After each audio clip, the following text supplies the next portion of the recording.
ચાલો છોકરાઓ, આજે આપણે બહુ મજાનો ટોપિક સમજવાના છે. આ ટોપિક તમારી એક્ઝામની દ્રષ્ટિએ બી ખૂબ જ ઇમ્પોર્ટન્ટ છે. સાથે સાથે તમારી એક્ઝામમાં જો VSQ પૂછવાના હોય તો પણ આમાંથી નીકળી શકે છે, અને JEE નીટ જેવી બાહ્ય એક્ઝામમાં પણ આ ટોપિકની ઇમ્પોર્ટન્ટ રહે છે. તો આ ટોપિક બરાબર સમજવો પડશે. હું એમ નથી કહેતો કે બહુ અઘરો છે, આવડી જશે, ઇઝી છે, પણ થોડું યાદ રાખવું પડશે. ક્લિયર છે? તો હું તમને થોડા પોઈન્ટ આપા. એ પોઈન્ટ બધા તમારે શું કરવાના છે? મેમરાઇઝ કરવાના છે, યાદ રાખવાના છે. એ પોઈન્ટ કોઈ પણ હિસાબે ભૂલાવા ન જોઈએ. તો ટોપિકની શરૂઆત કરીએ. આજે આપણે સમજવાના છે મજાનો ટોપિક, આયનીકરણ એન્થાલ્પી.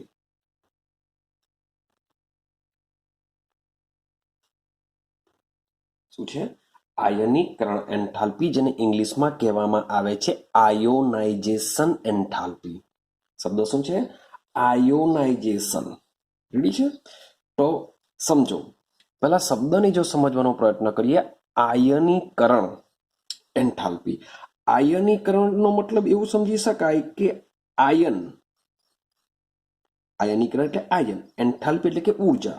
તો આયન બનાવવા માટેની ઉર્જા, એવું આપણે સમજી શકીએ. આયન બનાવવા માટેની ઉર્જા. તો ભાઈ આયન ક્યારે બને? જો ભાઈ તટસ્થ પરમાણુ હોય તો એ તટસ્થ પરમાણુને ઉર્જાની જરૂર છે, તો આપણે શું કરીશું? એને ઉર્જા આપીશું. તો તટસ્થ પરમાણુને ઉર્જા આપીએ તો એમાં રહેલો જે ઇલેક્ટ્રોન છે એ એનર્જી મેળવશે અને કેન્દ્રથી દૂર ચાલ્યો જશે. એટલે કે શું બની જશે? આયન બનશે. માની લો કે મારી પાસે આ કોઈ તટસ્થ પરમાણુ છે, આ એનું કેન્દ્ર છે, આ તટસ્થ પરમાણુ છે, આ એનો ઇલેક્ટ્રોન છે. હવે આને હું શું કરું છું? ઉર્જા આપું છું. તો આ ઉર્જા કોને મળશે? ઇલેક્ટ્રોનને મળશે. તો ઇલેક્ટ્રોન પાસે બહુ બધી ઉર્જા આવી જશે. તો એ ઉર્જા લઈને ઇલેક્ટ્રોન શું કરશે? કેન્દ્રથી દૂર ચાલ્યો જશે. હવે કેન્દ્રથી દૂર ચાલ્યો જાય તો પરમાણુ ઉપર ધન વીજભાર ઉત્પન્ન થશે ને ઇલેક્ટ્રોન દૂર થઈ જશે. તો આ શું બની જશે? આયન બની જશે. રેડી છે? આટલું ક્લિયર થયું? ચાલો, તો સમજો કે તત્વોની ઇલેક્ટ્રોન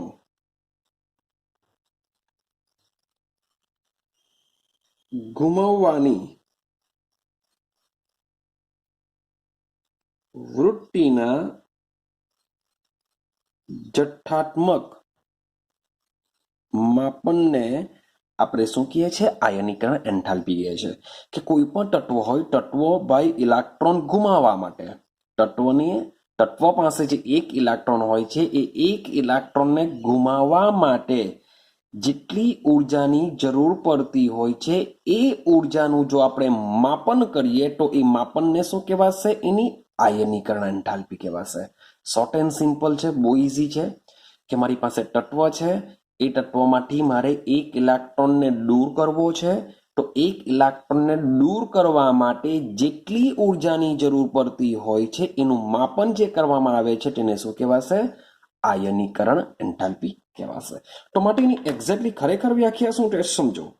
કે તમારો આ જે તત્વ છે કઈ અવસ્થામાં હોવો જોઈએ તે બી બહુ ઇમ્પોર્ટન્ટ છે. કઈ અવસ્થામાં હોવો જોઈએ? ભાઈ ઉત્તેજિત અવસ્થામાં હોવો જોઈએ, ભૂમિ અવસ્થામાં હોવો જોઈએ તો બી બહુ ઇમ્પોર્ટન્ટ છે. કારણ કે ઉત્તેજિત અવસ્થામાં ઓલરેડી ઇલેક્ટ્રોન પાસે ઉર્જા હોય છે. રેડી? માની લો કે મારી પાસે સોલિડ પદાર્થ હોય, તેને જો હું ઉર્જા આપું તો એ પ્રવાહી બનશે. પ્રવાહીને ઉર્જા આપું તો વાયુ બનશે. મે બી વાયુને ઉર્જા આપા તો પછી એ ઇલેક્ટ્રોન ગુમાવશે. માટે આ જે વ્યાખ્યા છે બરાબર સમજજો. એક તો હોવો જોઈએ ભૂમિ અવસ્થા. શામાં હોવો જોઈએ? તત્વ ભૂમિ અવસ્થામાં. તો ભૂમિ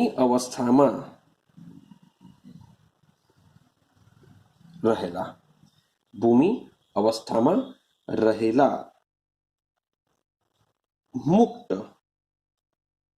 જો શબ્દ બોલું છું વાયુ, મુક્ત વાયુમય તટસ્થ પરમાણુમાંથી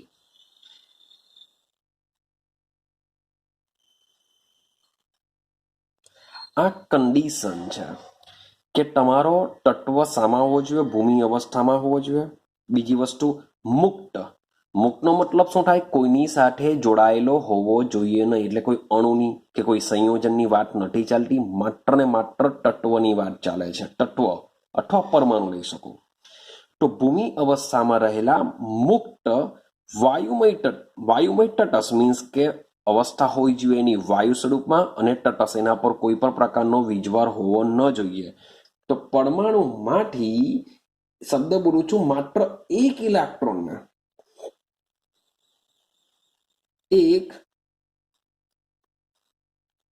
ઇલેક્ટ્રોનને માત્ર એક જ તત્વમાંથી માત્ર એક ઇલેક્ટ્રોનને દૂર કરવા માટેની જરૂરી ઉર્જાને શું કહેશું આપણે?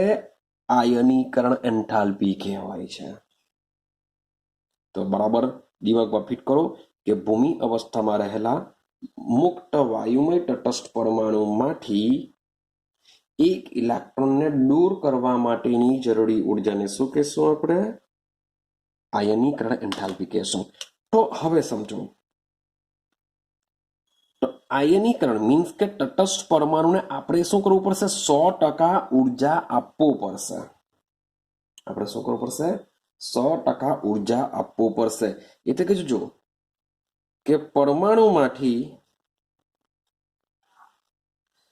ઇલેક્ટ્રોનને દૂર કરવા હંમેશા ઉર્જાની શું પડતી હોય છે? જરૂર પડતી હોય છે. 100%ની વાત છે.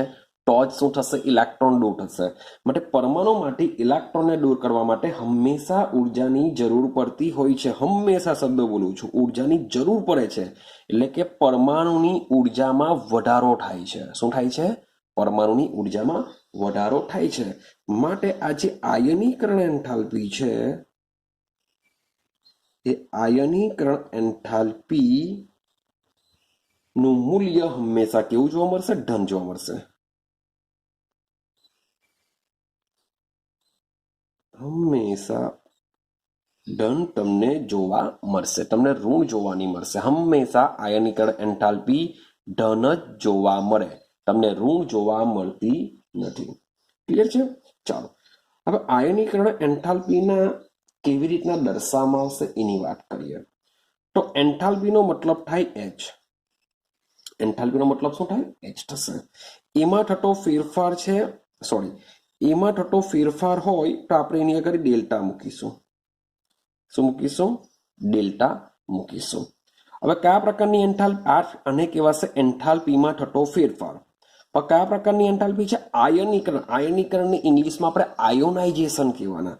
માટે ડેલ્ટાની નીચે શું મૂકી દેશું? આય મૂકી દેશું. તો આ છે આયનીકરણ એન્થાલ્પીમાં થતો ફેરફારની સંજ્ઞા. આયનીકરણ એન્થાલ્પીમાં થતો ફેરફાર દર્શાવશે.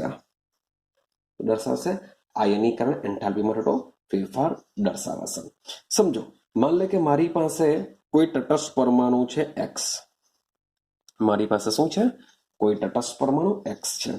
હવે આ એક્સ મીન્સ કે માની લો કે મારી પાસે વાયુ રૂપ છે. આપણે કન્ડિશન જોઈ લઈએ. ભૂમિ અવસ્થા, તો ભાઈ માની લો કે ભૂમિ અવસ્થામાં છે. મુક્ત છે, તો ભાઈ મુક્ત જ છે. જો એક્સ જ ખાલી લખેલો છે, મેં અણુ નથી, ખાલી પરમાણુ લીધેલો છે, ખાલી તત્વ લીધેલો છે. ત્યાર પછી સમજો વાયુમય, તો અહીંયા ગેસ લખી દીધેલું છે, મીન્સ કે વાયુમય જ છે. તો વાયુમય તટસ્થ પરમાણુમાંથી એક ઇલેક્ટ્રોનને, યાદ રાખજો કે તમે આયોનાઇઝેશન એન્થાલ્પી જે ઉર્જા આપો છો તે માત્ર ને માત્ર એક ઇલેક્ટ્રોન જ તમે દૂર કરી શકો. તમારે 5 ઇલેક્ટ્રોન દૂર કરવા છે, ચાલો ભાઈ આપી દઈએ બહુ બધી ઉર્જા, 5 ઇલેક્ટ્રોન એક સાથે દૂર કરી દઈએ, તો ભાઈ એ પોસિબલ નથી. આપણે શું કરીશું? એક ઇલેક્ટ્રોનને શું કરીશું? દૂર કરીશું. તો માની લો કે આ એક રિએક્શન છે. હવે આપણે આને શું કરીશું? ઉર્જા આપીશું. અને શું કરીશું? ઉર્જા આપણે આપીશું. ઉર્જા આપવાથી શું થશે કે આ જે ગેસ અવસ્થામાં છે એ તો 100% ગેસ અવસ્થામાં રહેશે, પણ એક ઇલેક્ટ્રોન શું થઈ જશે? દૂર થઈ જશે. ને આના ઉપર શું થશે? એટલો પ્લસ ચાર્જ આવી જશે. ક્લિયર છે? તો તટસ્થ પરમાણુમાંથી આ શું થયો? એક ઇલેક્ટ્રોન દૂર થયો તો તટસ્થ પરમાણુમાંથી એક પહેલા ઇલેક્ટ્રોનને સૌથી આ ઇલેક્ટ્રોન કયો હશે? સૌથી છેલ્લામાં છેલ્લો હશે, કેન્દ્રથી સૌથી દૂર આવેલો હોય છે, એ જ ઇલેક્ટ્રોન દૂર થતો હોય છે. યાદ રાખજો, જે કેન્દ્રથી દૂર હોય છે તે જ ઇલેક્ટ્રોન દૂર થતો હોય છે. આઈડિયા આવે છે? તો આજે આ ઇલેક્ટ્રોન કયો હોય છે? એકદમ છેલ્લો ઇલેક્ટ્રોન હોય છે. તો તટસ્થ પરમાણુમાંથી છેલ્લા ઇલેક્ટ્રોનને દૂર કરવા માટેની આ જે જરૂરી ઉર્જા છે તેને કહેવામાં આવે છે ડેલ્ટા IH1. ભાઈ આ 1 શું છે? તો ડેલ્ટા IH1 ને કહેવામાં આવે છે પ્રથમ આયનીકરણ એન્થાલ્પી કહેવામાં આવે છે. એને શું કહેવામાં આવશે? જ્યારે બી H ની પાસે અહીંયા 1 હશે તો એને કહેવામાં આવશે પ્રથમ આયનીકરણ એન્થાલ્પી. ક્લિયર? અને જે આયનીકરણ એન્થાલ્પીના એકમની જો વાત કરીએ તો એનો એકમ હોય છે કિલો જૂલ પ્રતિ મોલ. એનો એકમ શું હોય છે? કિલો જૂલ પ્રતિ મોલ એનો એકમ હોય છે. રેડી? કેમ અહીંયા પ્રથમ લખ્યું? હવે સમજો. માની લો કે આ જે હવે આયન બની ગયો, મીન્સ કે એક ઇલેક્ટ્રોન જો આપણે દૂર કરીએ, જે ઉર્જા આપવી પડે એ ઉર્જાને કહેશું આપણે પ્રથમ આયનીકરણ એન્થાલ્પી. હવે આમાંથી જ આપણે બીજો ઇલેક્ટ્રોન દૂર કરીએ. માની લો કે હું લખું છું કે X પ્લસ. હવે આને શું કરું છું? હજુ પણ હું ઉર્જા આપું છું. અને ઉર્જા આપવાથી હવે ઓલરેડી X પ્લસ છે જ, તો હવે પાછો એક ઇલેક્ટ્રોન જો દૂર થાય તો એક બીજો પ્લસ આવી જશે. ઓકે, તો માની લો કે પ્રથમ આયનીકરણ એન્થાલ્પી દરમિયાન જે ઉત્પન્ન થયેલો આ જે પ્લસ આયન છે, એ પ્લસ આયનને જો હજુ પણ ઉર્જા આપવામાં આવે તો હજુ એક ઇલેક્ટ્રોન ગુમાવશે. રેડી? તો આ જે ઉર્જા આપવામાં આવે છે એ ઉર્જાને કહેવાશે ડેલ્ટા IH2. 100% એ પણ શામાં હોય છે? 100% એ પણ શામાં હોય છે? કિલો જૂલમાં જ હોય છે. એનો એકમ પર શું હોય છે? કિલો જૂલ જ હોય છે. પરંતુ આ જે ઉર્જા આપવામાં આવે છે તેને કહેવામાં આવે છે ડેલ્ટા H2. કારણ કે ઓલરેડી આપણે એક ઇલેક્ટ્રોન ગુમાવી દીધો છે, પ્લસ બન્યો છે, અને એમાંથી હજુ પણ આપણે એક ઇલેક્ટ્રોન ગુમાવીએ છીએ, માટે ઉપર પ્લસ ઉત્પન્ન થયો, માટે આને કહેશું દ્વિતીય આયનીકરણ એન્થાલ્પી કહેશું. સેમ માન લો કે હજુ પણ મારે ઇલેક્ટ્રોનને ગુમાવવો છે, હજુ બી દૂર કરવો છે, તો શું થશે? તો શું થશે? લઈ લો X પ્લસ પ્લસ એટલે કે X+2. એને શું કરો? ઉર્જા આપો. ઉર્જા આપવાથી એનું રૂપાંતર શામાં થઈ જશે? X+3 plus electron. તો આને દર્શાવવામાં આવે છે ડેલ્ટા IH3 વડે. શામાં દર્શાવવામાં આવશે? ડેલ્ટા IH3 વડે દર્શાવવામાં આવશે. એનો બી એકમ છે કિલો જૂલ પ્રતિ મોલ હોય છે, જેને આ ડેલ્ટા IH3 ને શું કહેવાશે? તૃતીય આયનીકરણ એન્થાલ્પી કહેશું. ક્લિયર છે? તો સૌથી પહેલા આટલું ખાલી સમજી લો કે એક ઇલેક્ટ્રોનને દૂર કરવા માટેની જરૂર ઉર્જાને પ્રથમ આયનીકરણ એન્થાલ્પી કહેવાશે. એમાંથી જો તમારે બીજાને દૂર કરવું હોય તો એને કહેવાશે દ્વિતીય આયનીકરણ એન્થાલ્પી. અને જો ત્રીજા ઇલેક્ટ્રોનને દૂર કરવા માટેની જરૂરી ઉર્જા હોય છે એને કહેશું આપણે તૃતીય આયનીકરણ એન્થાલ્પી. અહીંયા લખેલું હોય છે. રેડી છે? ચાલો હવે આમાં સમજીએ કે આ ત્રણ વચ્ચે શું સંબંધ છે, કોની ઉર્જા વધારે હોય છે, કોની ઉર્જા ઓછી હોય છે.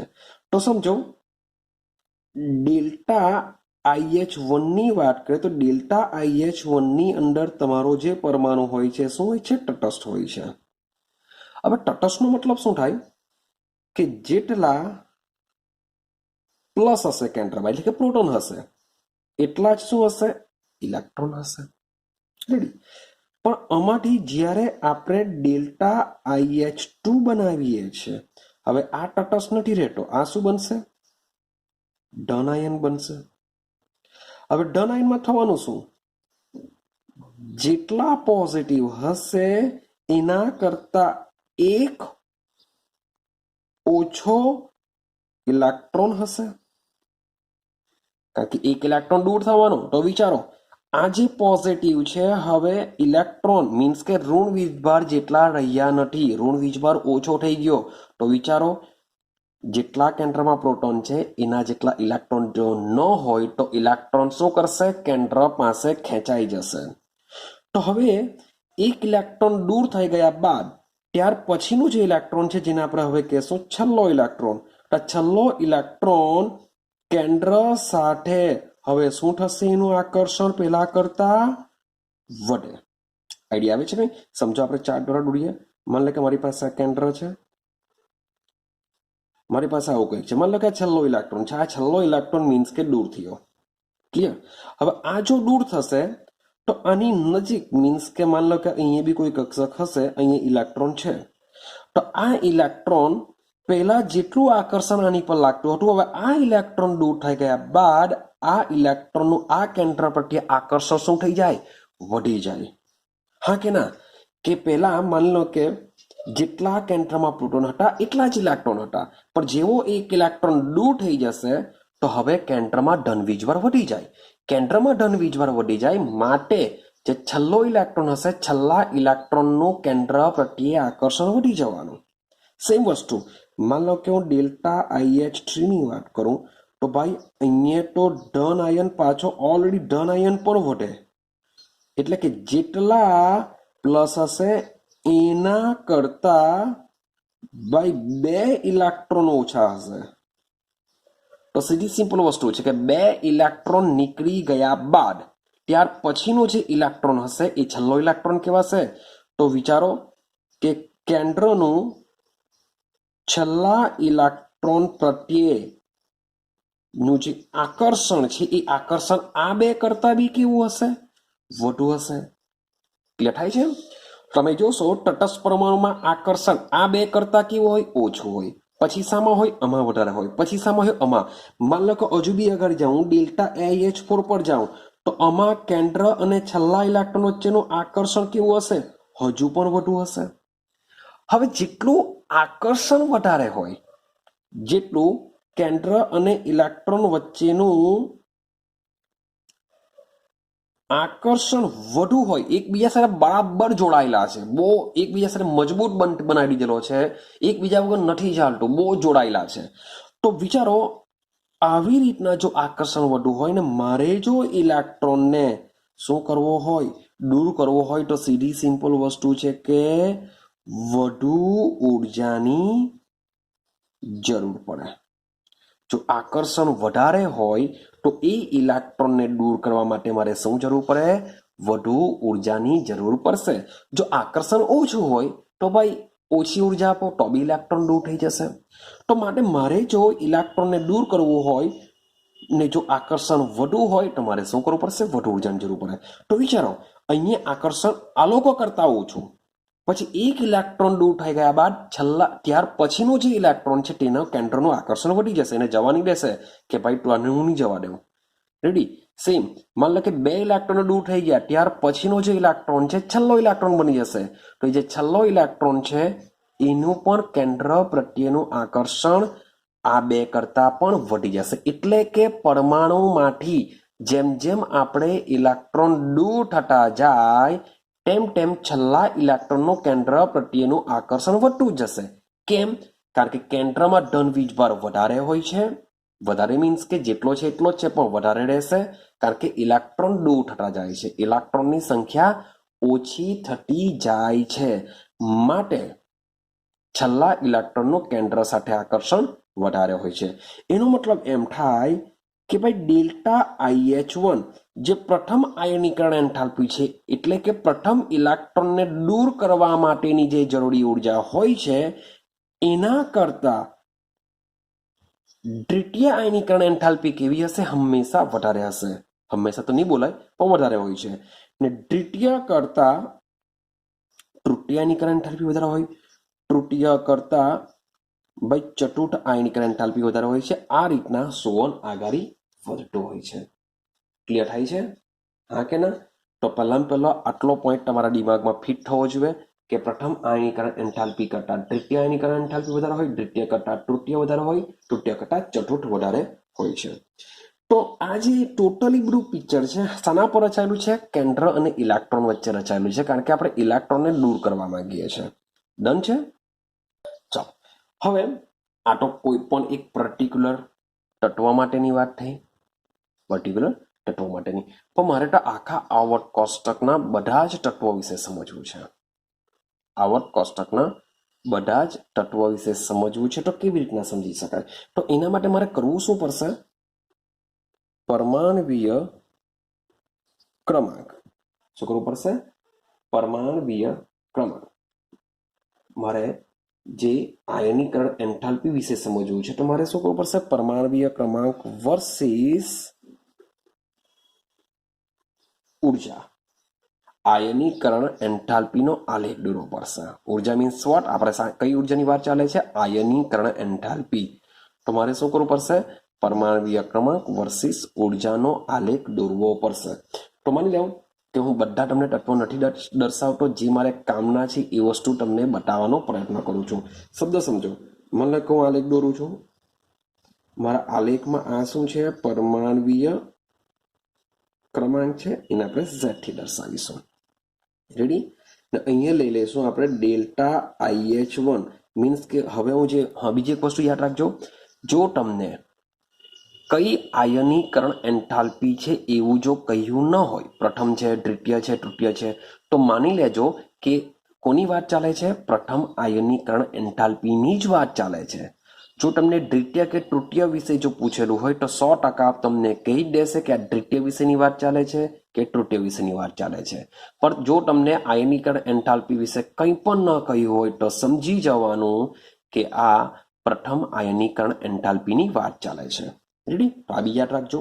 ચાલો, મને લાગે હું પરમાણુ ક્રમાંક Z વર્સિસ ડેલ્ટા IH1, તમને જે આલેખ આ આપેલો છે એ આલેખ 60 તત્વોનો આલેખ છે. કેટલા તત્વોનો આલેખ છે? 60 તત્વો. 60 નો આલેખ દોરવાનો નથી, આ કહી રાખું. ચાલો, હવે તમે એના ટોપ પર જોશો, જરાક જોજો, હું વાત કરું છું ટોપ. તો ટોપ પર તમે જોશો તો અહીંયા સૌથી પહેલા હિલિયમ આવશે. તમે લોઅરમાં જશો તો સૌથી પહેલા અહીંયા લિથિયમ આવશે. લોઅરમાં કોણ આવશે? લિથિયમ. ત્યાર પછી તમે વચ્ચેના તત્વોનો દર્શાવતો નથી. પછી તમે જોશો તો અહીંયા નિયોન આવશે. પછી તમે અહીંયા જોશો તો લિથિયમ કરતા જો આને હું શું કરું છું? ઓછું પર બતાવું છું. રેડી? થોડું ઘણું ઓછું દર્શાવું છું. તો અહીંયા શું આવશે? સોડિયમ આવશે. ત્યાર પછી તમે ઉપર જશો, હિલિયમ, નિયોન, પછી શું આવશે? આર્ગોન. તો આર્ગોન તમને નિયોનથી બી ઓછું જોવા મળશે. નિયોનથી આર્ગોન ઓછું જોવા મળશે. હવે તમે નીચે તરફ જશો તો તમને શું જોવા મળશે? પોટેશિયમ. સોડિયમ કરતા બી પોટેશિયમ ચેક કરજો. સોડિયમ કરતા પોટેશિયમ એકચ્યુઅલી નીચે તરફ આવશે. પોટેશિયમ, સોરી પોટેટ નીચે તરફ આપણે લેશું. શા માટે એ બી તમને સમજાવું. ચાલો, ત્યાર પછી તમે જશો અગાડી, આર્ગોનથી તમે ક્રિપ્ટોન તરફ જશો તો એના કરતા બી આ કેઆરનું મૂલ્ય તમને કેવું જોવા મળશે? નાનું જોવા મળશે. કેઆરનું મૂલ્ય તમને નાનું જોવા મળશે. ચાલો, સેમ રૂબિડિયમનું મૂલ્ય પોટેશિયમ કરતા બી, આ સોડિયમનું મૂલ્ય આ રીતે તમને હજુ બી લિથિયમ કરતા નીચે જોવા મળશે. સેમ પોટેશિયમનું બી નીચે જોવા મળે, રૂબિડિયમનું બી નીચે જોવા મળશે. ત્યાર પછી જઈએ ઝેનોન પાસે. ઝેનોનનું મૂલ્ય બી તમને આ રીતના ઝેનોન જોવા મળશે. રેડી છે? હજુ એકવાર બાકી રહી ગયો, એનું મૂલ્ય આ રીતના તમને હજુ નીચે જોવા મળશે. આ શું સમજાવવા માંગે છે સમજો. તો માત્ર મેં બે સમૂહની ચર્ચા કરેલી છે.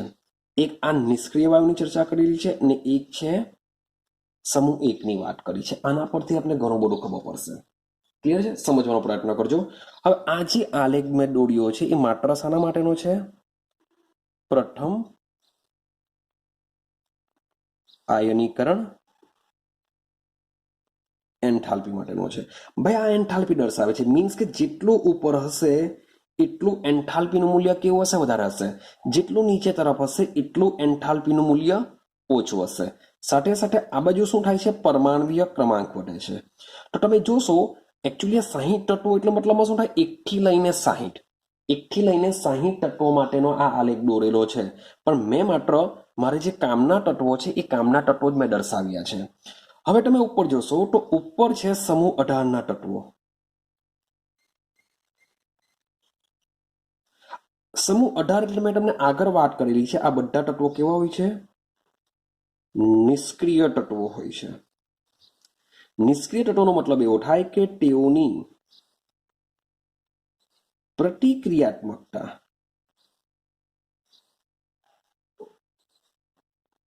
ખૂબ જ ઓછી હોય છે. તેઓની પ્રતિક્રિયાત્મકતા કેવી હોય છે? ખૂબ જ ઓછી હોય છે, માટે જ તેઓ નિષ્ક્રિય તત્વો છે. નિષ્ક્રિય તત્વો મોટે ભાગે કોઈની સાથે રિએક્શન કરવાની વાત કરતા નથી. તો તમે જોશો, ચેક કરશો, 1 થી 60 મીન્સ કે આખા આવર્ત કોષ્ટકની અંદર સૌથી વધુ આયનીકરણ એન્થાલ્પી કોણ ધરાવશે? સમૂહ 18 ના તત્વો ધરાવે છે. જો તમે ચેક કરો, સૌથી ટોપ પર છે helium, neon, argon, krypton, xenon. તમે આલેખમાં જોશો તો સૌથી વધારે આયનીકરણ એન્થાલ્પી કોની છે? આ બધાની છે. હવે આ બધામાં બી પાછો ક્રમ આપ્યો છે. જો ચેક કરો, હિલિયમની પ્રથમ આયનીકરણ એન્થાલ્પી સૌથી વધારે છે કમ્પેરિઝન ટુ નિયોન. ત્યાર પછી ઓછી થઈ જાય છે આર્ગોન, ત્યાર પછી ઓછી થઈ જાય છે ક્રિપ્ટોન, પછી ઓછી થઈ જાય છે ઝેનોન માટે. રેડોનની વાત નથી કરતો. રેડોન કેવો છે? રેડિયો સક્રિય તત્વ છે, એની વાત હું નથી કરતો. તમે આ એક તમને વલણ જોવા મળશે. રેડી છે? તો એટલે કે એટલું વસ્તુ પાકું છે કે સમૂહ 18 ના જે તત્વો છે, સમૂહ 18 ના તત્વોની આયનીકરણ એન્થાલ્પી સૌથી વધારે હોય છે. તો શા માટે આ તત્વોની આયનીકરણ એન્થાલ્પી સૌથી વધારે હોય છે? તો એનું રીઝન છે કે આ તત્વો ઇલેક્ટ્રોનથી સંપૂર્ણ ભરાયેલી કક્ષકો ધરાવે છે. આ તત્વો ઇલેક્ટ્રોનથી સંપૂર્ણ ભરાયેલી શું ધરાવે છે? કક્ષકો ધરાવે છે. જ્યારે પણ ઇલેક્ટ્રોનથી સંપૂર્ણ ભરાયેલી કક્ષકો હોય, યાદ કરો આપણે ચેપ્ટર નંબર 2 માં વાત કરેલી હોય કે જો કક્ષક સંપૂર્ણ ભરાયેલી હોય તો એની સ્થાયિત્વતા વધારે હોય છે, અથવા અર્ધપૂર્ણ ભરાયેલી હોય તો પણ એની સ્થાયિત્વતા હોય છે. તો ઇલેક્ટ્રોનથી સંપૂર્ણ ભરાયેલી હોય છે, માટે આ રચનાને શું કહેવાશે? આપણે સ્થાયી ઇલેક્ટ્રોનીય રચના કહેવાશે. તો જેટલા પણ નિષ્ક્રિય તત્વો હોય છે, એ નિષ્ક્રિય તત્વોની સ્થાયી ઇલેક્ટ્રોનીય રચના હોય છે. રેડી? સ્થાયી ઇલેક્ટ્રોનીય રચના હોવાને લીધે આ તત્વો ઇલેક્ટ્રોન ગુમાવવાની વાત કરતા નથી. જો તમારે આમાંથી ઇલેક્ટ્રોન દૂર કરવો જ હોય તો તમારે ઉર્જા પણ શું કરવી પડશે? વધારે આપવી પડશે. રેડી છે?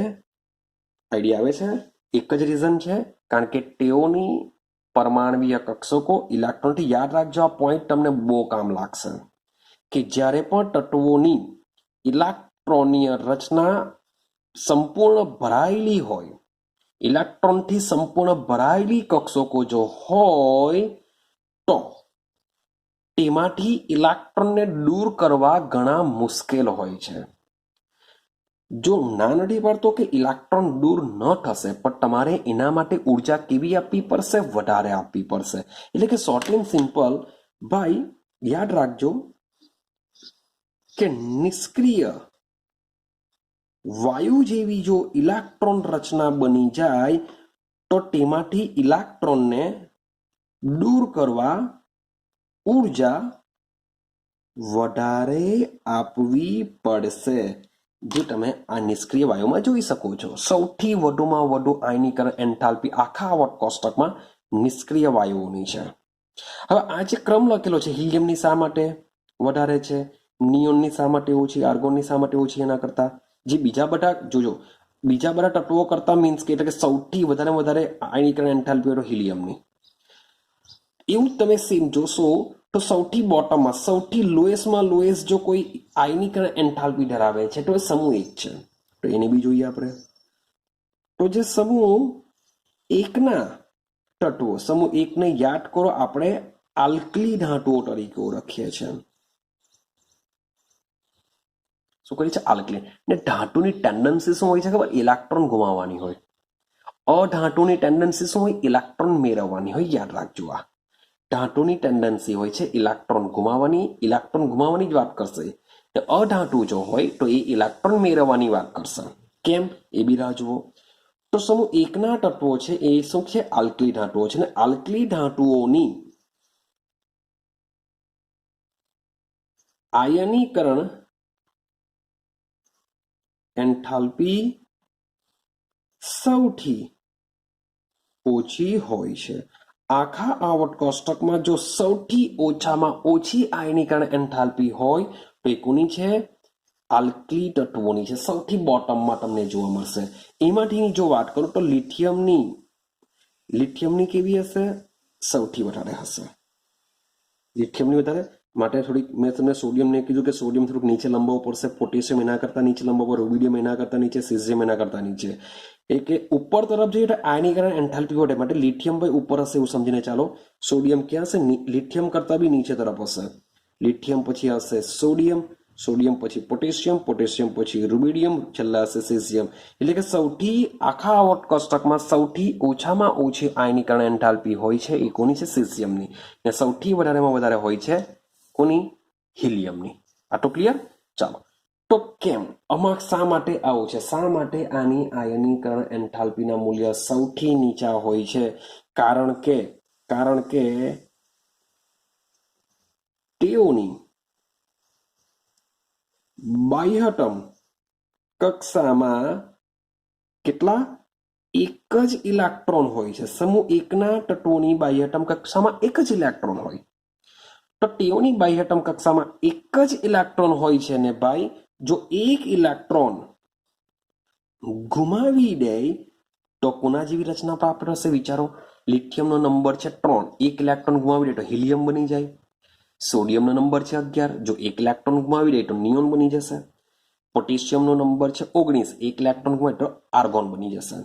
તો આ બધા તત્વો એક એક ઇલેક્ટ્રોન જો ગુમાવી દે તો કોના જેવી? નિષ્ક્રિય વાયુ જેવી રચના પ્રાપ્ત થાય છે. માટે આ જે તત્વો છે એ તત્વો શું કરે છે? ખૂબ જ ઇઝીલી ઇલેક્ટ્રોન ગુમાવી દે છે. માટે આ તત્વોની જે ડેલ્ટા IH1 હોય છે એ કેવી હોય છે? ખૂબ જ નીચી હોય છે. આની કમ્પેરિઝન હું નિષ્ક્રિય વાયુ સાથે કરું તો નિષ્ક્રિય વાયુની પ્રથમ આયનીકરણ એન્થાલ્પી ઘણી ઊંચી હોય છે. હવે પિક્ચરને બરાબર સમજજો. એકાદ એક્ઝામ્પલ માની લો કે સોડિયમનું લઈ લો. તો સોડિયમ પ્લસ ઉર્જા it gives Na plus electron. આના માટે માની લો કે delta IH1 is equal two 420 કિલોજૂલ પ્રતિ મોલ. ભાઈ ગપ્પા મારું છું, મારો આંકડો 420 આવે એટલે માની લો કે ગપ્પા મારું છું. એટલે કે મીન્સ કે આના માટેની કોઈ બી ઉર્જા હશે, એનો આંકડો આપણે યાદ નથી રાખવાનો. તો આના માટે કંઈ પણ તમારી સોડિયમ માટે ઉર્જા હશે. ક્લિયર છે? મેં 420 લખીને ચાલુ છું અગાડી. હવે સમજો, આ પ્રથમ આયનીકરણ એન્થાલ્પી છે. માની લો કે સોડિયમની મારે દ્વિતીય આયનીકરણ એન્થાલ્પી જોવી છે. તો આમાંથી બની જશે Na++ એટલે કે +2 પ્લસ ઇલેક્ટ્રોન. તો આ ઉર્જાને કહીશું આપણે દ્વિતીય આયનીકરણ ઉર્જા. તો તમે મને કહો, જરાક વિચારો કે આ બેમાંથી કોની ઉર્જા વધારે હશે અને કોની ઉર્જા ઓછી હશે? સર તમે આગળ સમજાવીને આવ્યા કે પ્રથમ આયનીકરણ એન્થાલ્પી કરતાં દ્વિતીય આયનીકરણ એન્થાલ્પીનું મૂલ્ય વધારે હોય. સર દ્વિતીય કરતાં તૃતીયની વધારે હોય, તૃતીય કરતાં ચતુર્થનું આગાડી હોય છે. માટે સોડિયમ કરતાં પણ પ્રથમ આયનીકરણ એન્થાલ્પી 100% તમે જ હમણાં વાત કરી કે સૌથી ઓછી હોય છે. એટલે એ કેવી હશે? ઓછી હશે. દ્વિતીયની કેવી હશે? વધારે હશે. હા કે ના? રૂલ્સ એન્ડ રેગ્યુલેશન મુજબ આ વસ્તુ હોય છે ને આ વસ્તુ સાચું છે. મને લાગે તૃતીય આયનીકરણ એન્થાલ્પીની સેમ આ જ રીતના વાત કરું તો શું થાય? હવે વિચારો કે પ્રથમ કરતાં દ્વિતીયની વધારે. શું દ્વિતીય કરતાં તૃતીયની વધારે હશે? તો ના. કેમ? કારણ કે સમજો, સોડિયમમાંથી એક ઇલેક્ટ્રોન તમે દૂર કરશો તો આ શું બની જશે? હવે આ નિયોન બની ગયેલો વિચારો. કેમ? કારણ કે એની પાસે કેટલા ઇલેક્ટ્રોન છે? 10 જ ઇલેક્ટ્રોન છે, એટલે કે એની પાસે સ્થાયી ઇલેક્ટ્રોનીય રચના છે. બધી કક્ષક સંપૂર્ણ ભરાયેલી છે ને બધી કક્ષક સંપૂર્ણ ભરાયેલી જો હોય તો એમાંથી ઇલેક્ટ્રોનને દૂર કરવા માટે વધારે ઉર્જાની જરૂર પડતી હોય છે. માટે ડેલ્ટા IH3 કરતા ડેલ્ટા IH2 આવી કન્ડિશનમાં કેવું થઈ જશે? વધી જશે. આઈડિયા આવે છે? તો જ્યારે પણ યાદ રાખજો, જ્યારે પણ નિષ્ક્રિય વાયુ જેવી જો ઇલેક્ટ્રોનની રચના હશે તો તેની આયનીકરણ એન્થાલ્પી કેવી થઈ જતી હોય છે? વધી જતી હોય છે. ક્લિયર થાય છે? હા કે ના? તો સમજો, આ મેં સમજાવ્યું તમે 60 તત્વોમાં સૌથી વધારે કોની હોય છે, સૌથી ઓછી કોની હોય છે. હવે આપણે બે કન્ડિશન સમજીએ કે આવર્ત અને સમૂહ. કે આવર્તમાં આયનીકરણ એન્થાલ્પી કેવી રીતના કામ કરતી હોય છે અને સમૂહમાં કેવી રીતના કામ કરતી હોય છે. તો સેમ પાછા બે આલેખ આપણે દોરવાનો પ્રયત્ન કરીએ. અહીંયા લખી દઈએ આપણે પરમાણુય ક્રમાંક, અહીંયા લખી દઈએ આપણે ડેલ્ટા IH1, એટલે કે પ્રથમ આયનીકરણ એન્થાલ્પીની વાત ચાલે છે. તો આ જે પહેલો આલેખ છે એ પહેલો આલેખ માની લઈએ કે આપણે આવર્તના તત્વોના લઈએ, તે પણ બીજા આવર્તના તત્વોના. ખાલી બીજા આવર્તના તત્વોના આપણે આલેખ દોરીએ. તો બીજા આવર્તના તત્વો પહેલા લખી દઉં. Lithium, beryllium, boron, carbon, nitrogen, oxygen, fluorine અને નિયોન. આ તત્વો છે. તો આટલા તત્વોમાં એટલું તો પાકું છે ભાઈ, લિથિયમ એટલે પહેલા સમૂહ તત્વ, પહેલા સમૂહના તત્વની આયનીકરણ એન્થાલ્પી કેવી હોય છે? સૌથી ઓછી હોય છે. એટલે 100% અહીંયા એકદમ જ નીચે જોવા મળશે. રેડી? એટલે અહીંયા સમજો કે અહીંયા પરમાણુ ક્રમાંક એનો કેટલો છે? સોરી ફોર ધેટ, 3 છે. પરમાણુ ક્રમાંક કેટલો છે? 3. માન લો કે અહીંયા 4 માટે દોરું, અહીંયા 5 માટે દોરું, અહીંયા 6, 7, 8, 9, 10 આ રીતના મેં દોરેલું છે. એટલે કે આ બધા પરમાણુ ક્રમાંક છે. તો જે લિથિયમ છે, લિથિયમ માની લો કે અહીંયા સૌથી ઓછામાં જોવા મળશે. ચાલો ભાઈ, બેરિલિયમ જે છે, બેરિલિયમ તમને એની લિથિયમ કરતા બેરિલિયમની આયનીકરણ એન્થાલ્પી વધારે હોય છે. બેરિલિયમની વધારે હોય છે. પણ બેરિલિયમથી તમે બોરોન પાસે જશો તો તમે એક મજાનું અનુભવ કરશો કે ભાઈ બેરિલિયમ કરતા બોરોનની આયનીકરણ એન્થાલ્પી પાછી ઓછી હોય છે. શા માટે આવું? તો સમજો, એની વાત આપણે પછી કરીશું. પછી જઈએ કાર્બન ઉપર. તો કાર્બનની આયનીકરણ એન્થાલ્પી આ બંને કરતા કેવી હોય છે? વધારે હોય છે. કાર્બનની વધારે હોય છે. સેમ 7 નંબર પર નાઇટ્રોજન, નાઇટ્રોજનની બી કેવી હોય છે? વધારે હોય છે. પણ નાઇટ્રોજનથી ઓક્સિજન પાસે જઈએ તો ઓક્સિજનની આયનીકરણ એન્થાલ્પી પાછી નાઇટ્રોજન કરતા તમને ઓછી જોવા મળતી હોય છે. થોડી ઘણી ઓછી જોવા મળતી હોય છે. ઓક્સિજનથી ફ્લોરિન પાસે જઈએ તો ફ્લોરિનની આયનીકરણ એન્થાલ્પી વધારે હોય છે. અને છેલ્લો નિયોન આવી ગયો. નિયોનની તો કેવી હોય છે? આ બધા કરતા વધારે હોય છે, કારણ કે નિષ્ક્રિય છે. તો તમે આ બધા પોઈન્ટને એકબીજા સાથે જોડવાનો જો પ્રયત્ન કરશો તો તમને આ રીતનો કંઈક આલેખ મળતો હોય છે. તમે જોશો કે પરમાણુ ક્રમાંક જેમ વધે, આપણે જો બધા માટે મીન્સ કે હમણે આ બેને હું છોડી દઉં તો બધા માટે આવર્ત વિશે જો વિચારીએ તો આવર્તમાં ડાબી બાજુથી જમણી બાજુ જઈએ. વિચારજો બરાબર. આવર્તમાં ડાબી બાજુથી જમણી તરફ જઈએ એટલે કે પરમાણુય ક્રમાંક વધે, એવું બી લખી શકાય. પરમાણુય ક્રમાંક વધે. ડાબી બાજુથી જમણી તરફ જઈએ એટલે કે પરમાણુય ક્રમાંક વધે. તેમ તમે જોશો જો આલેખ ઉપર જાય છે એટલે કે આયનીકરણ એન્થાલ્પી શું થાય છે? વધે છે. આયનીકરણ એન્થાલ્પી વધે.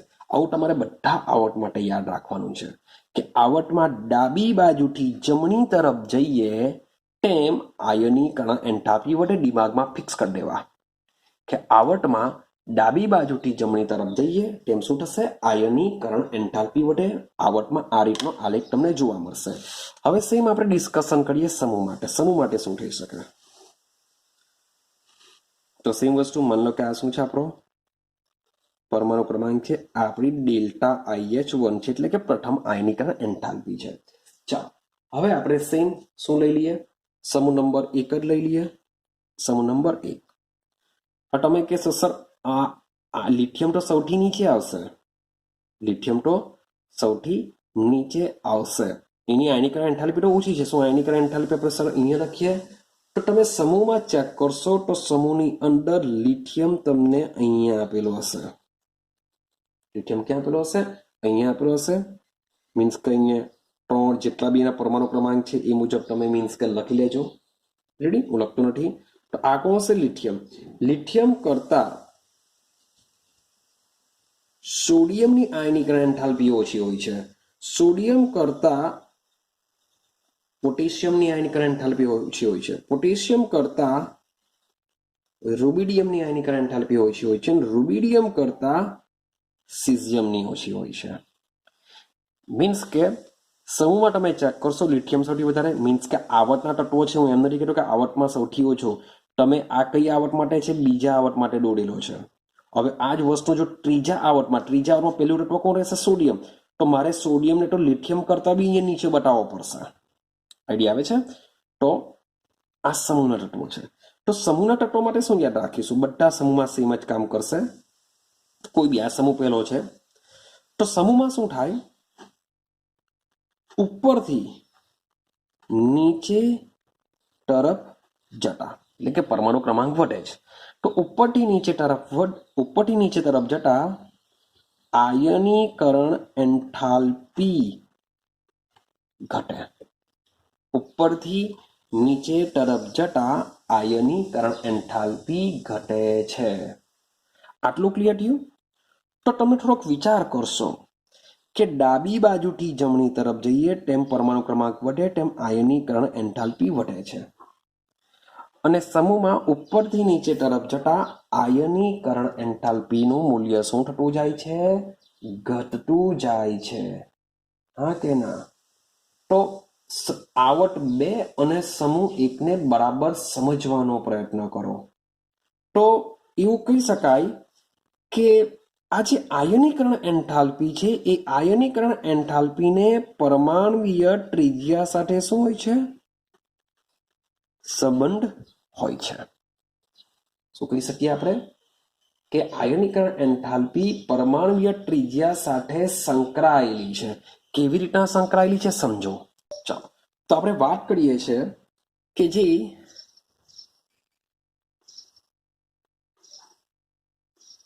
આયનીકરણ એન્થાલ્પી છે એ આયનીકરણ એન્થાલ્પી પરમાણ્વીય ત્રિજ્યા સાથે સંકળાયેલી છે. આયનીકરણ એન્થાલ્પી શું છે? કેવી રીતના સમજો. આપણે સૌથી ઓછામાં ઓછી જો આયનીકરણ એન્થાલ્પી હોય તો એ સમૂહ 1 ની છે. અને સૌથી વધુ કોણ છે? સમૂહ 18, કારણ કે નિષ્ક્રિય તત્વો છે, સંપૂર્ણ ભરાયેલી ઇલેક્ટ્રોનિક રચના ધરાવે છે. તેમ છતાં બી કોઈ બી એક પરમાણુ લઈ લો. માન લો કે મારી પાસે આ પરમાણુનું કેન્દ્ર છે, આ એનો છેલ્લો ઇલેક્ટ્રોન છે, અને મારી પાસે એક બીજો પરમાણુ છે, અહીંયા એનો છેલ્લો ઇલેક્ટ્રોન આવેલો છે. તો તમે જોશો કેન્દ્રથી ઇલેક્ટ્રોનનું અંતર એટલે કે આની પરમાણ્વીય ત્રિજ્યા કેવી છે એવું સમજીને ચાલીએ? ઓછી છે. કેવી રીતના સંબંધ ધરાવે છે એને સમજીએ છીએ આપણે. તો આની પરમાણુ ત્રિજ્યા ઓછી છે. હવે આના કેન્દ્રથી આ જો જોઈએ તો આની પરમાણ્વીય ત્રિજ્યા કેવી છે? વધારે છે. હવે સમજો, પરમાણુ ત્રિજ્યા આની ઓછી છે. પરમાણુ ત્રિજ્યા જો ઓછી હોય તો કેન્દ્ર અને ઇલેક્ટ્રોન વચ્ચેનું અંતર કેવું હશે? ઓછું. હા કે ના? માનો કે નહીં માનો કે જો પરમાણુ ત્રિજ્યા ઓછી હોય તો છેલ્લા ઇલેક્ટ્રોન અને કેન્દ્ર વચ્ચેનું જે અંતર છે તમને કેવું જોવા મળશે? ઓછું. જો પરમાણુ ત્રિજ્યા વધારે હોય તો એવું કહી શકાય કે કેન્દ્ર અને ઇલેક્ટ્રોન વચ્ચેનું જે અંતર છે અંતર તમને વધારે જોવા મળશે. કેન્દ્ર અને ઇલેક્ટ્રોન વચ્ચેનું અંતર તમને કેવું જોવા મળશે? વધારે જોવા મળશે. હવે આના પરથી શું કહેવા માંગુ છું બરાબર સમજો.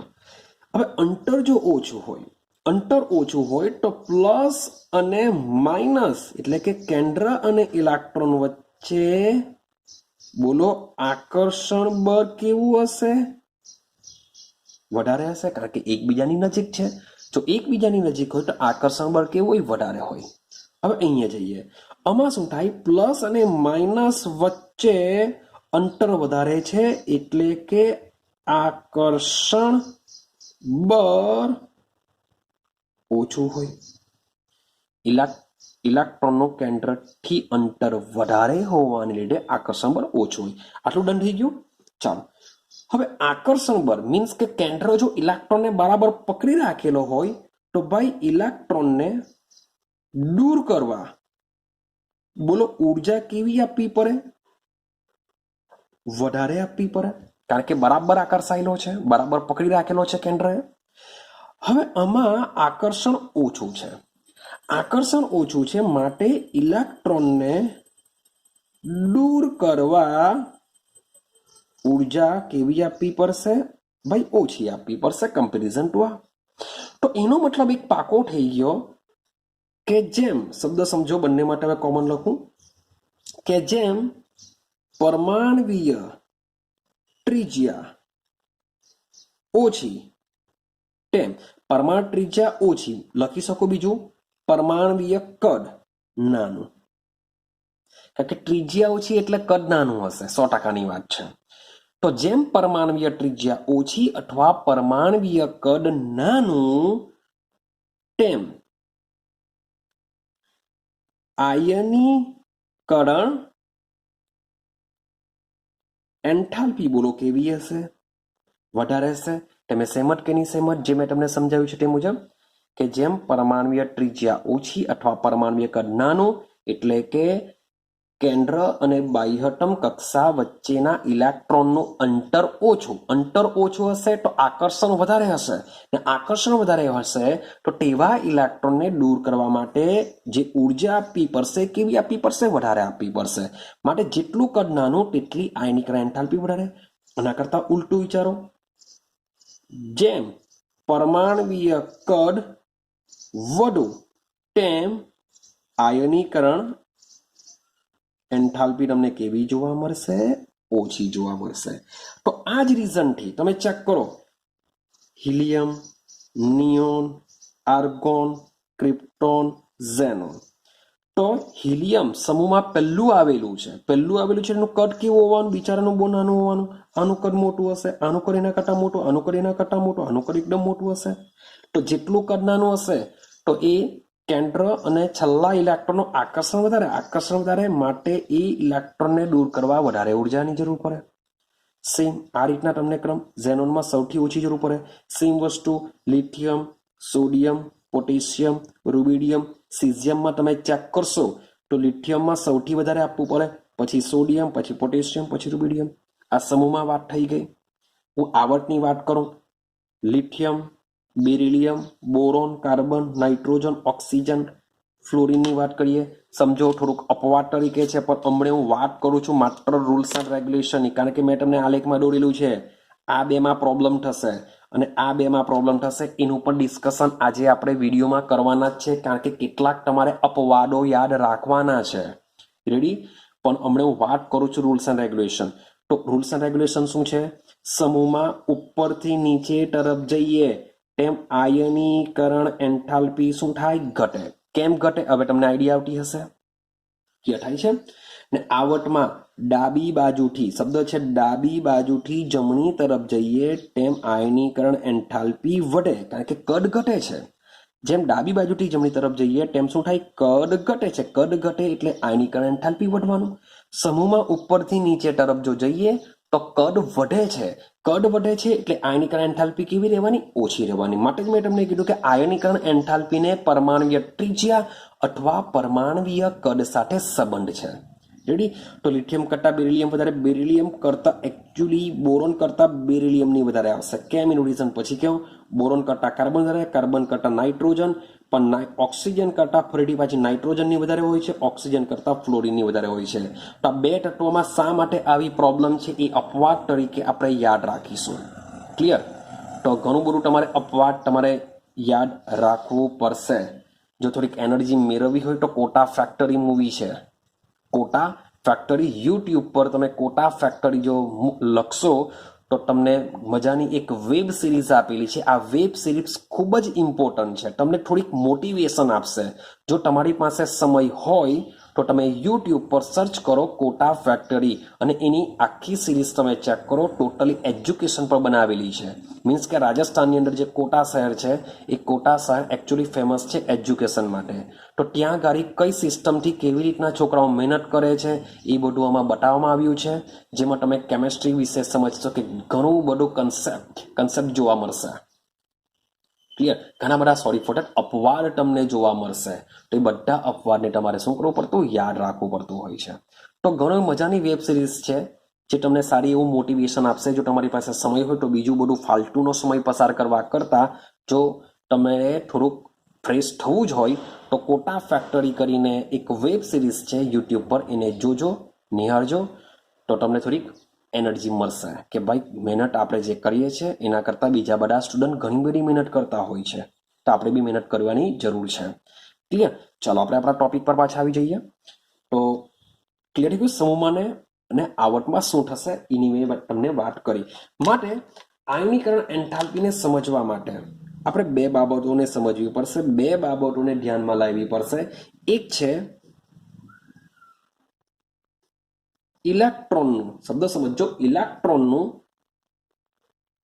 કેન્દ્ર તરફનું આકર્ષણ.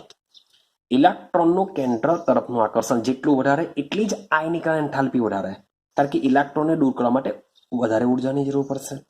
જેટલું આ બે વચ્ચેનું આકર્ષણ ઓછું, જેટલું આકર્ષણ ઓછું હશે તેટલા જ ઇલેક્ટ્રોનને દૂર કરવા માટે ઓછી ઉર્જાની જરૂર પડશે. સેમ વાત કરીએ બીજા પોઈન્ટની. બીજો પોઈન્ટ છે ઇલેક્ટ્રોન વચ્ચેનું, બોલો શું લખું? આકર્ષણ લખું તો ભાઈ ઇલેક્ટ્રોન છે, બે નેગેટિવ છે તો શું થશે? અપાકર્ષણ. તો ભાઈ માન લો કે 2s માં બે ઇલેક્ટ્રોન છે, બે ઇલેક્ટ્રોન વચ્ચે ભાઈ અપાકર્ષણ થવાનું. 2p માં 6 ઇલેક્ટ્રોન હશે તો બધી એક કક્ષકમાં બે ઇલેક્ટ્રોન રહેલા હોય છે. આ બે ઇલેક્ટ્રોન વચ્ચે શું થતું હોય છે? અપાકર્ષણ થતું હોય છે. જો અપાકર્ષણ થાય તો તેઓ એકબીજાથી દૂર જાય, જેને લીધે કેન્દ્રથી દૂર જાય, જેથી આયનીકરણ એન્થાલ્પીમાં પણ શું થશે? ફેરફાર થઈ શકે છે.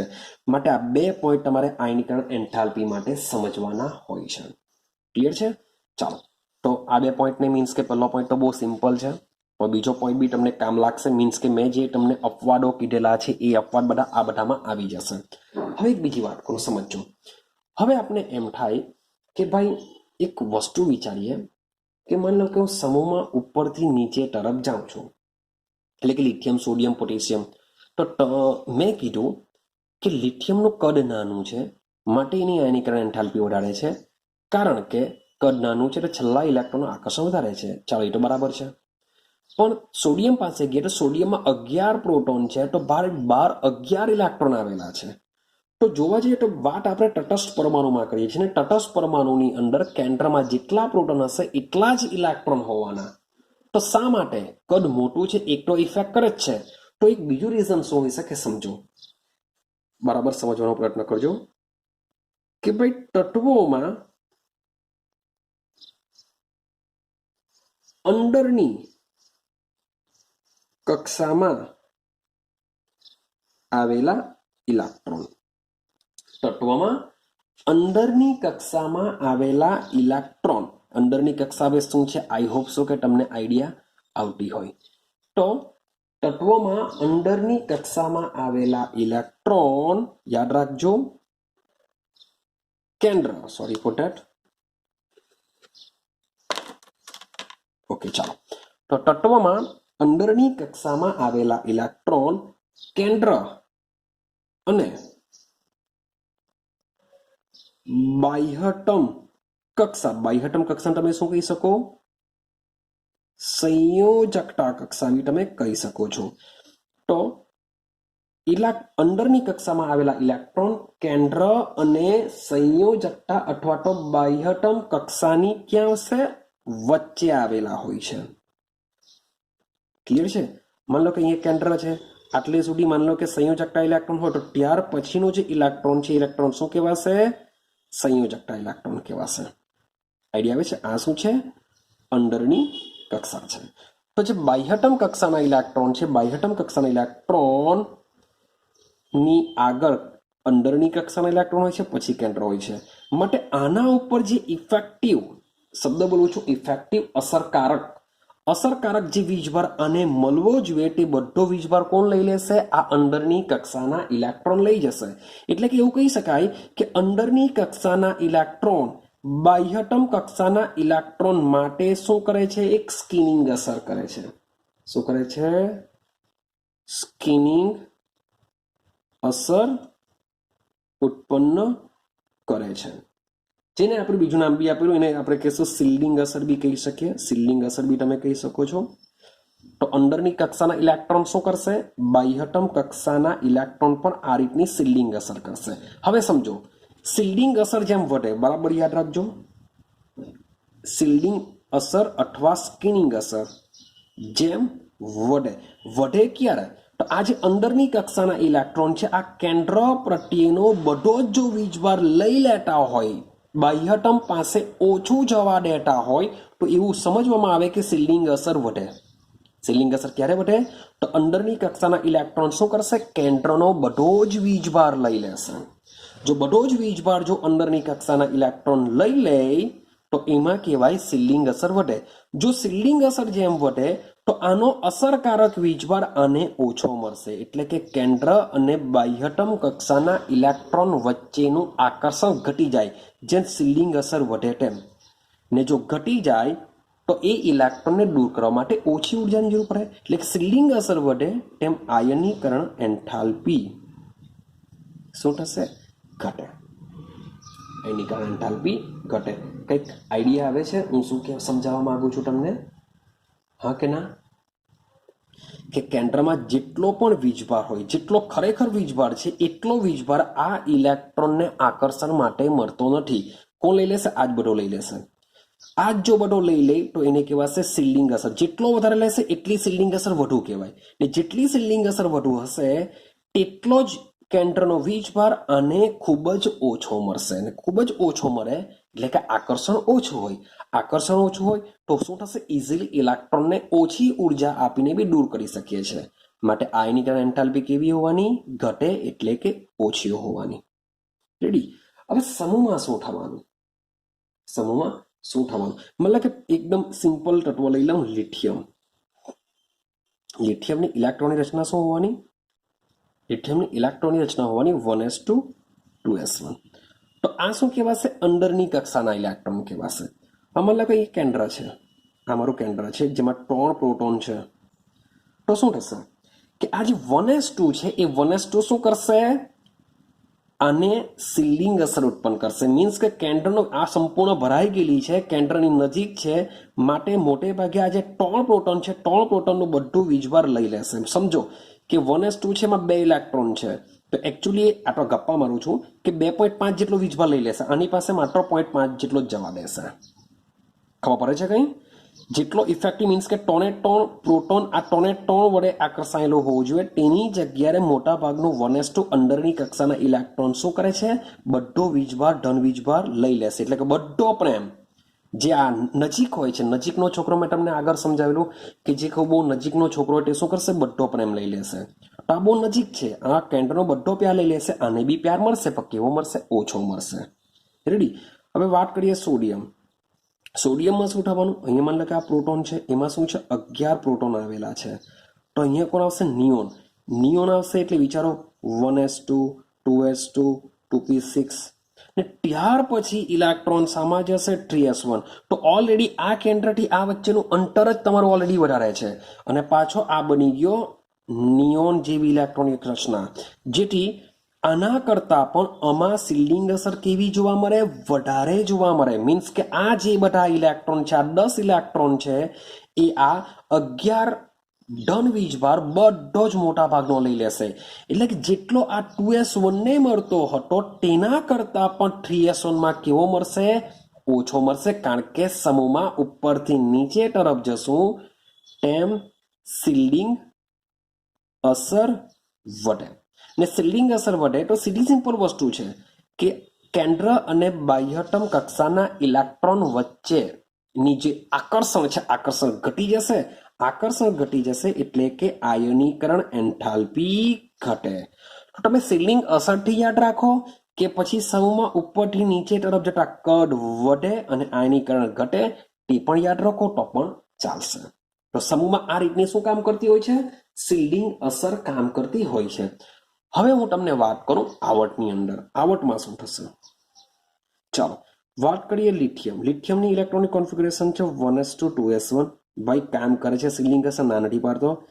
બેરિલિયમની વાત કરું 1s2 ભાઈ કામ કરે છે. બોરોનની વાત કરું 1s2 ભાઈ 2p1 ભાઈ એમાં બી કામ કરશે. ચાલો બોરોન પછી લઈ લઈએ કાર્બન 1s2 2p2 સોન નાઇટ્રોજન પર જઈએ 1s2 2p3 સોન આગળ બી આવશે. હવે સમજો હું આટલા તત્વો વિશે સમજાવું છું. હવે આમાં તમે ચેક કરશો કે આવર્તની અંદર જે નવો દાખલ થતો ઇલેક્ટ્રોન છે, શબ્દ બોલું છું નવો દાખલ થતો ઇલેક્ટ્રોન એક જ કક્ષામાં દાખલ થાય છે એટલે કે મુખ્ય ક્વોન્ટમ આંક વધતો નથી. મીન્સ કે જો લિથિયમમાં દાખલ થયો એસમાં તો બેરિલિયમમાં બી એસમાં દાખલ થયો.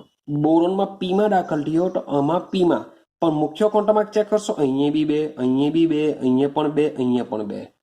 ક્લિયર થાય છે? જેમ આપણે પરમાણુ ત્રિજ્યામાં વાત કરી હતી.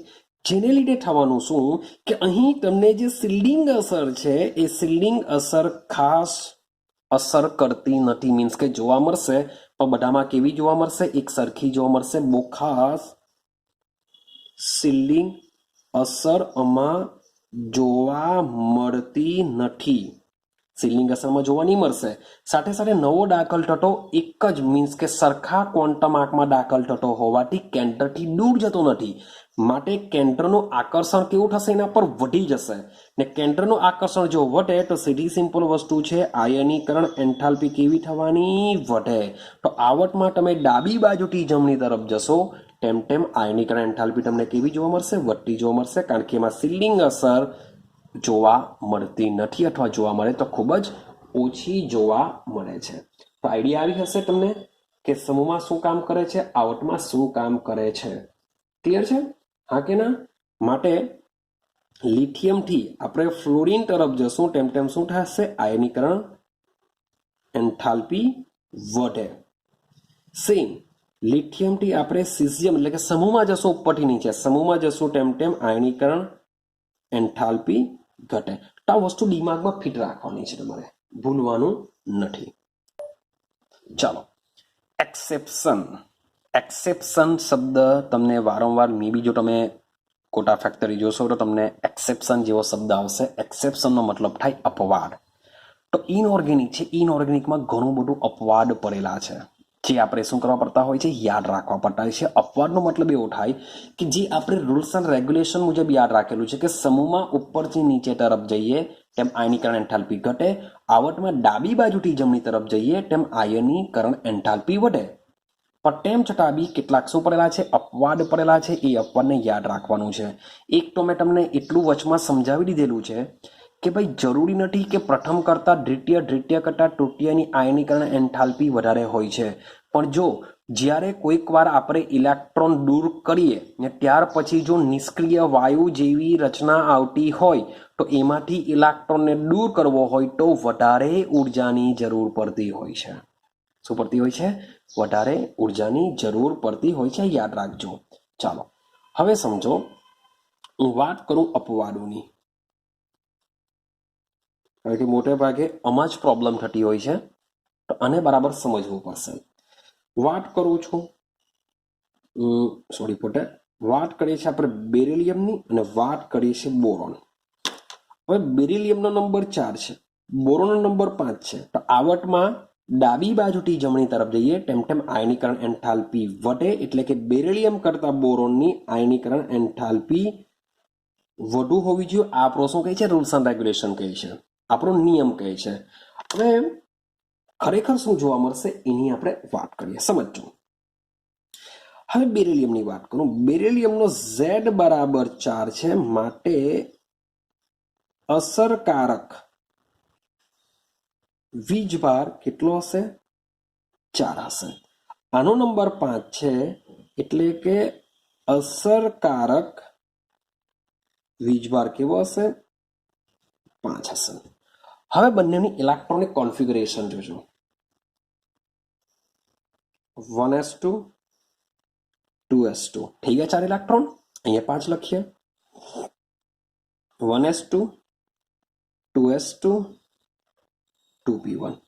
આ એની ઇલેક્ટ્રોનિક કોન્ફિગરેશન છે. અહીંયા પણ જે ઇલેક્ટ્રોન દૂર થવાનો, જે ઇલેક્ટ્રોન દૂર થશે એ ઇલેક્ટ્રોન શામાંથી દૂર થવાનો? 2s માંથી દૂર થવાનો. અને અહીંયા જે ઇલેક્ટ્રોન દૂર થવાનો એ શામાંથી થવાનો? 2p માં થવાનો. મીન્સ કે મુખ્ય ક્વોન્ટમ આંક તો અહીંયા પણ n બરાબર 2 છે અને અહીંયા પણ n બરાબર 2 છે. બંનેનો મુખ્ય ક્વોન્ટમ આંક સેમ છે. પણ અહીંયા દૂર થવાનો ઇલેક્ટ્રોન s કક્ષકમાંથી થવાનો છે. અહીંયા દૂર થતો ઇલેક્ટ્રોન બાય p કક્ષકમાંથી દૂર થવાનો. યાદ કરો, અગાડી મેં તમને સમજાવેલું છે કે જે s કક્ષક છે એ s કક્ષક કેન્દ્રની કેવી હોય છે? નજીક હોય છે. આવો આગળના વિડીયોમાં મેં તમને સમજાવેલું છે કે s કક્ષક કેવી હોય છે? કેન્દ્રની નજીક હોય છે. જ્યારે p કક્ષક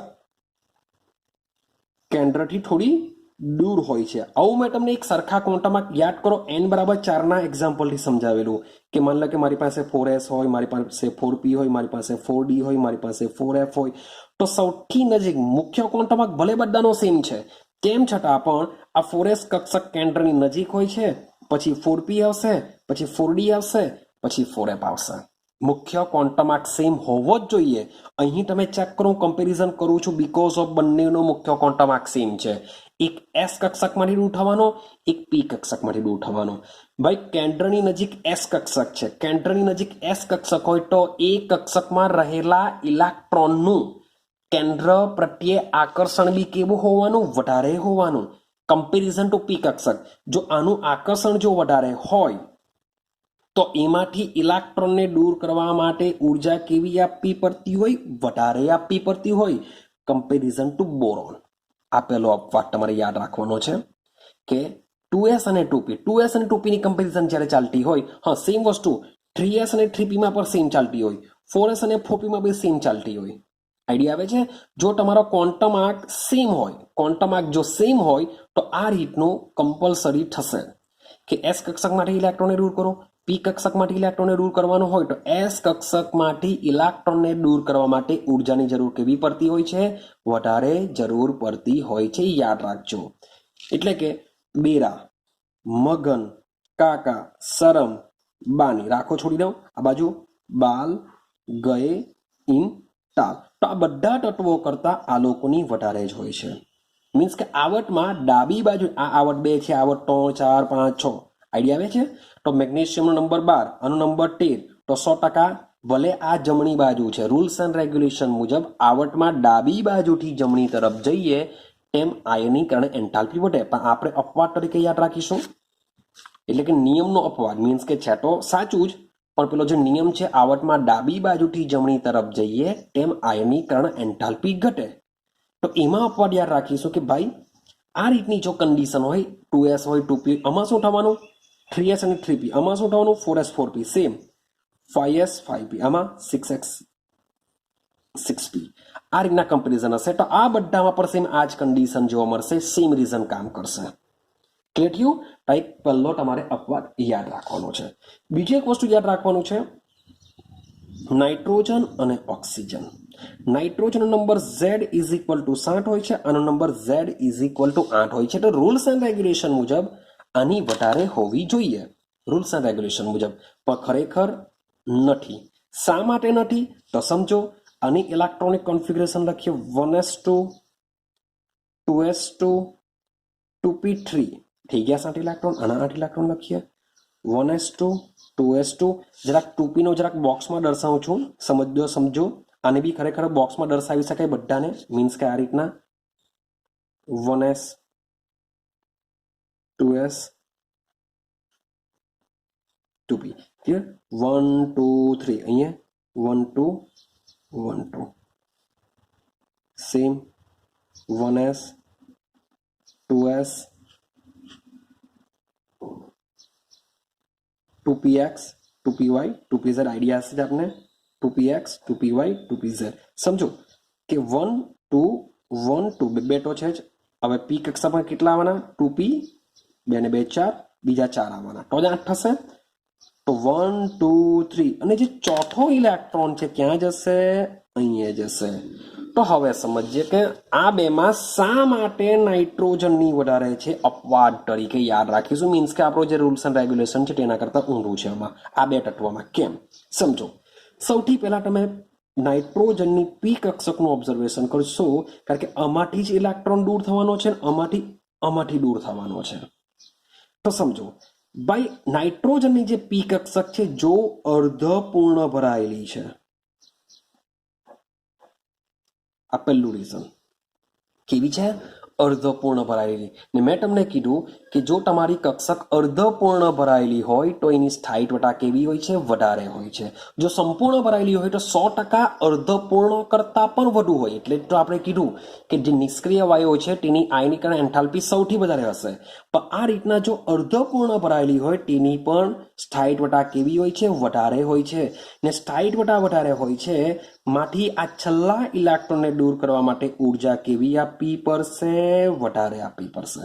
હવે આની વાત કરીએ તો ભાઈ આમાં કોઈ અર્ધપૂર્ણ ઇલેક્ટ્રોનની રચના નથી. અને સાથે સાથે આ જે 2px ના જે બે ઇલેક્ટ્રોન જે મેં આ રીતના ગોઠવેલા છે તે લોકો શું કરી શકે છે? અપાકર્ષણ કરી શકે છે એકબીજા સાથે. ને જો અપાકર્ષણ થાય તો એક ઇલેક્ટ્રોન શું કરશે? થોડો કેન્દ્રથી દૂર જશે. અને કેન્દ્રથી જો થોડો દૂર જાય તો એને દૂર કરવા ઉર્જા કેવી આપવી પડશે? ઓછી આપવી પડશે. દિમાગમાં ઉતરે છે કંઈ? આ તો અર્ધપૂર્ણ રચના છે, આમાં કોઈ એવી અર્ધપૂર્ણ રચના નથી, આમાં એવું કોઈ અપાકર્ષણ નથી થતું કે જેથી કેન્દ્રથી દૂર જાય. જ્યારે આમાં ઇલેક્ટ્રોન વચ્ચે અપાકર્ષણ થવાને લીધે ઇલેક્ટ્રોન દૂર જાય છે. માટે જ ઓક્સિજન કરતાં નાઇટ્રોજનની આયનીકરણ એન્થાલ્પી કેવી હોય છે? વધારે હોય છે. આ પણ તમારે યાદ રાખવાનું હોય છે કે અર્ધપૂર્ણ રચના છે, આમાં એવી કોઈ અર્ધપૂર્ણ રચના નથી, સાથે સાથે અપાકર્ષણ થાય છે માટે ઓછી. રેડી? આપણે છેલ્લા ઇલેક્ટ્રોનને જોશું. હવે એમ ચેક નહીં કરે સર આમાં નહીં થાય અમન થાય. ભાઈ એ તો જે છેલ્લો ઇલેક્ટ્રોન આપણે દૂર કરીએ છીએ એને જ જોશું આપણે. તો સેમ નાના, પાટેકર, એસવડિયા, સબ, ભિખારી, ઓ, સનમ, સેન્ડલ, ટેરે, પાઉમે. તો 100%ની વાત છે કે જો ઓક્સિજન કરતાં જો નાઇટ્રોજનની વધારે હોય તો સલ્ફર કરતાં ફોસ્ફરસનું વધારે જ હોય. સેલેનિયમ કરતાં આર્સેનિકની આયનીકરણ એન્થાલ્પી 100% વધારે હશે. ટેલોડિયમ કરતાં એન્ટીમની, પોલોનિયમ કરતાં બિસ્મથ સેમ આ જ પ્રમાણે જોવા મળશે બધાની અંદર જ. તો ક્લિયર થાય છે? આ છે તમારો આયનીકરણ એન્થાલ્પીનો કન્સેપ્ટ છે. આઈ હોપ સો ક્લિયર થયું હોય. અને તમને એક એક્ઝામ્પલ આપેલું છે સોડિયમ, એક્ઝામ્પલ છે સોડિયમ, મેગ્નેશિયમ, ત્યાર પછી બીજું છે સિલિકોન અને પૂછેલું છે તમને એલ્યુમિનિયમ. તો આ જે 4 તત્વો છે તમને આ રીતના કોઈ પણ તત્વો આપી દેવામાં આવશે ને આ 4 તત્વોની આયનીકરણ એન્થાલ્પી વિશે ડિસ્કશન પૂછી શકે. રેડી છે? તો આને તમારે સોલ્વ કરવાનું છે. આને તમારે શું કરવાનું છે ભાઈ? સોલ્વ કરવાનું છે. તો આને તમે સોલ્વ કરો અને જરાક મને આન્સર મોકલજો, કોમેન્ટ કરજો કે sir greater than less than કોની વધારે હશે, કોની ઓછી હશે, એનો ક્રમ મને કહેજો. એમ એકચ્યુઅલી બુકમાં તમને ઓલરેડી આપેલું છે પણ તેમ છતાં પણ તમે શું કરો? મોરે કરવાનો ટ્રાય કરો અને તમારો જે આન્સર છે એ આન્સરને બુકના આન્સર સાથે મેચ કરી જો કે શું ખરેખર તમે જે વિચારેલું છે તે સાચું પડતું છે કે નથી પડતું. અને જો તમે જે વિચારેલું છે તમે આ જો બધું સમજ્યા હોય તો આનો સાચો આન્સર તમને મળી જશે. અને જો ખોટો પડતો હોય તો ભાઈ તમારે પાછો વિડીયો જોવાની જરૂરત છે એવું સમજીને ચાલજો. એટલું ખાલી કહી રાખું, યાદ રાખજો આયનીકરણ એન્થાલ્પીના ક્વેશ્ચન જો તમારે સોલ્વ કરવા હોય તો 100% શું કરો? સૌથી પહેલા એને આવર્ત કે સમૂહમાં ગોઠવી દેવ, ત્યારબાદ એ બધાની ઇલેક્ટ્રોનીય રચના લખવાની વાત કરો. કારણ કે પરમાણુય કદ અને પરમાણુય ત્રિજ્યા આપણે ખાલી આવર્ત કે સમૂહમાં ગોઠવી દઈએ તેના પરથી મળી જશે. શું ક્રમ હશે, પરંતુ આયનીકરણ એન્થાલ્પી વિશે સૌથી તમે પહેલા ગોઠવીને પછી એની ઇલેક્ટ્રોનીય રચના પણ લખવી પડશે, કારણ કે આ જે બધા અપવાદો છે, કોઈ નિષ્ક્રિય વાયુ જેવી રચના આવી જતી હોય તો તેમાં તમે અટવાઈ જશો. માટે આયનીકરણ એન્થાલ્પીનો ચડતો ક્રમ કે ઉતરતો ક્રમ જો પૂછાય તો તમારે શું કરવાનું, રફ પેજમાં બધાની ઇલેક્ટ્રોનિક કોન્ફિગરેશન લખી કરવાની, છેલ્લો ઇલેક્ટ્રોન કઈ કક્ષકમાંથી દાખલ થશે, શું થશે, એના પરથી જ આન્સર આપવાનો વિચારજો. તો સેમ આને પણ એ રીતના વિચાર કરો અને પછી મને આન્સર આપજો. જો તમારો આન્સર ખોટો હશે તો વિડીયો સમજો પાછા કે શું કહેવા માંગે છે આયનીકરણ એન્થાલ્પી. એ જો સાચો પડશે આન્સર તો સમજી લેવાનું કે તમને આયનીકરણ એન્થાલ્પીમાં સમજ પડી ગઈ છે. તો બહુ ઇમ્પોર્ટન્ટ અને મજાનો ટોપિક છે આ. કોઈ બી હિસાબે આને ક્લિયર કરજો. વિડીયો વારંવાર જોઈને જરાક સમજવાનો પ્રયત્ન કરજો. તો હવે ફરીથી પાછા આપણે નેક્સ્ટ વિડીયો આના જેવો જ એક ઇમ્પોર્ટન્ટ ટોપિક છે એને આપણે સમજવાનો પ્રયત્ન કરીશું. તો મળીશું આપણે નેક્સ્ટ વિડીયોની અંદર. હજુ પણ જો તમે સબસ્ક્રાઇબ નહીં કર્યું હોય તો સબસ્ક્રાઇબ કરી દેજો, જેથી તમને વિડીયો હું ગ્રુપમાં મૂકવાનું રહી જાય તો પણ તમને મળતા રહે. માટે ચેનલને સબસ્ક્રાઇબ કરી દેજો.